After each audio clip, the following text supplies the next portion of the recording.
Buenas tardes, profesor. El día de hoy le voy a hablar acerca del Vibrio Cholerae, específicamente de los serogrupos O1 y el O139. Soy la alumna Nartali Huerta del grupo número 2. Bien, para comenzar a hablar sobre el Vibrio Cholerae, primero tenemos que hablar acerca del organismo. El nombre común de este es Vibrión colérico. En el caso del serogrupo O1 existen dos. Tenemos el biotipo clásico y el TOR, mientras que en el serogrupo O139 tenemos el de tipo Bengala. Estos son responsables de epidemias y pandemias. Más adelante los detallaremos. Para continuar con los organismos, estos son gram negativos. Como podemos apreciar en la imagen inferior, luego de la tinción gram nos da un color medio rosado, por lo que son gram negativos. También son anaerobios facultativos y en su forma física son ligeramente curvados y en forma de varilla, como podemos ver en la otra imagen, además de tener un flagelo que ayuda en su movilidad. Estos están presentes en medios acuáticos, teniendo la capacidad de sobrevivir tanto en agua dulce como en agua compuesta de hasta 3% de sal.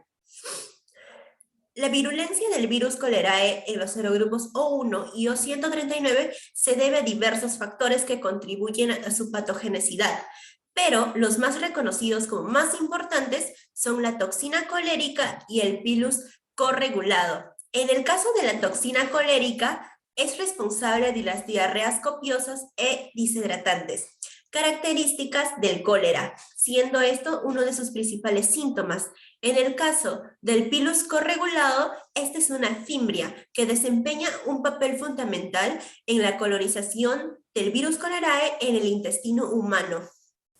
Estos organismos son muy susceptibles a los desinfectantes, además al frío, sobre todo a las heladas. También a los ambientes ácidos, ya que este generalmente crece en ambientes mucho más alcalinos. También son fácilmente inactivados a temperaturas mayores a 45 grados, por lo que cocinar los alimentos contaminados viene siendo letal para el Vibrio Cholerae. En el caso del Vibrio Cholerae O139, este es único entre todas las cepas del Vibrio Cholerae, ya que es encapsulado. Sin embargo, no parece proporcionar una mayor patogenicidad o resistencia a los desinfectantes comunes como lo son el etanol y la lejía. Ahora, pasaremos a hablar acerca de su enfermedad. La enfermedad que produce el Vibrio Cholerae es el cólera. ¿Pero qué es el cólera? Esta es una enfermedad gastrointestinal diarreica aguda causada por la infección del intestino con la bacteria del Vibrio Cholerae. El serogrupo puede ser O1 u O139. Según datos estadísticos, se estima que se producen alrededor de 2.9 millones de casos, de los cuales resultan 95,000 en muerte cada año por el cólera. La infección de esta suele ser leve o grave si no se trata a tiempo. Aproximadamente 1 de cada 10 personas que se enferma de cólera desarrollan síntomas graves, como lo son la diarrea líquida, deshidratación, náuseas, vómitos, dolor abdominal, letargo, dolor de músculos, ¿no? La pérdida rápida de líquidos provoca deshidratación y shock. Sin tratamiento, la muerte es inminente y puede ocurrir en cuestión de horas. Respecto a la dosis infecciosa, se estima que se requiere la ingestión de 1 millón de organismos para poder causar la enfermedad. Pero ¿cómo se transmite? Al consumir agua y alimentos contaminados con la bacteria, estamos transmitiendo el cólera, ¿no? O estamos adquiriéndola. Algunos estudios señalan específicamente a los mariscos, ya que como sabemos, este vibrio está comúnmente en medios acuáticos, ¿no? También podemos adquirirlo al comer o preparar o incluso servir alimentos con las manos sucias, usar utensilios contaminados o mal lavados, pero la forma de transmisión que es más común es al tener contacto directo con las heces o vómitos de personas enfermas. En el caso del mecanismo de acción, la enterotoxina que ingresa a las células epiteliales del intestino causa secreción de electrolitos y agua.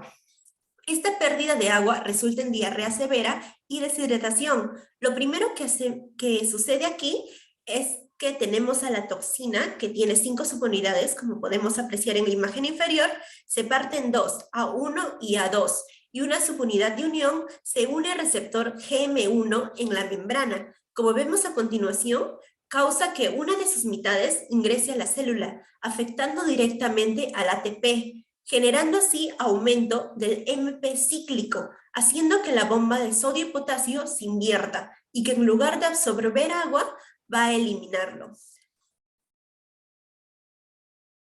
Bien, ahora continuaremos con el tratamiento. Las infecciones por el Vibrio cholerae se pueden tratar con antibióticos en casos graves, pero la rehidratación es generalmente suficiente para los casos menores, ¿no?